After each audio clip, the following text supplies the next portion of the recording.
yashash bo'lmaydi inson. Yuragim sezdi bugun xiyonatni,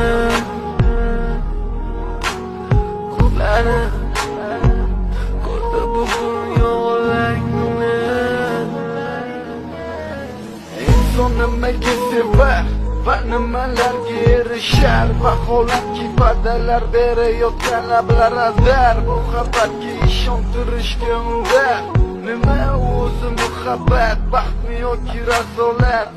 Kim javob berar? Agarda sevganingga qilganingni tunda